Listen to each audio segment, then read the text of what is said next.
अमरावती महानगरपालिकेत छत्रपती शिवाजी महाराज जयंती मोठ्या उत्साहात साजरी करण्यात आली। महापौर श्रीचंद तेजवानी यांच्या हस्ते शिवरायांच्या प्रतिमेस हार अर्पण करून कार्यक्रमाची सुरुवात करण्यात आली। पाहूया सविस्तर माहिती। गुरुवार 19 फेब्रुवारी 2026 रोजी छत्रपती शिवाजी महाराज जयंती निमित्त अमरावती महानगरपालिकेत हारार्पण कार्यक्रम आयोजित करण्यात आला। विश्वरत्न डॉक्टर बाबासाहेब आंबेडकर सभागृह येथे महापौर श्रीचंद तेजवानी यांच्या शुभ हस्ते शिवरायांच्या प्रतिमेस हार अर्पण करण्यात आला। त्यानंतर शिवटेकडी येथील छत्रपती शिवाजी महाराजांच्या पुतळ्यासही महापौरांच्या हस्ते अभिवादन करण्यात आले। या कार्यक्रमाला उपमहापौर सचिन भेंडे, गटनेता चेतन गावंडे व अविनाश मार्डीकर तसेच अनेक नगरसेवक व नगरसेविका उपस्थित होते।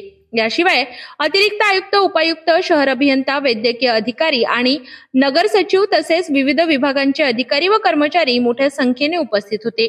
शिस्तबद्ध वातावरणात आणि शिवभक्तीच्या जयघोषात कार्यक्रम संपन्न झाला। महानगरपालिकेत पार पडलेल्या या कार्यक्रमातून शिवरायांच्या कार्याची आठवण आणि प्रेरणा पुन्हा एकदा अधोरेखित झाली। शहरातील विविध मान्यवरांच्या उपस्थितीत जयंती उत्साहात साजरी करण्यात आली।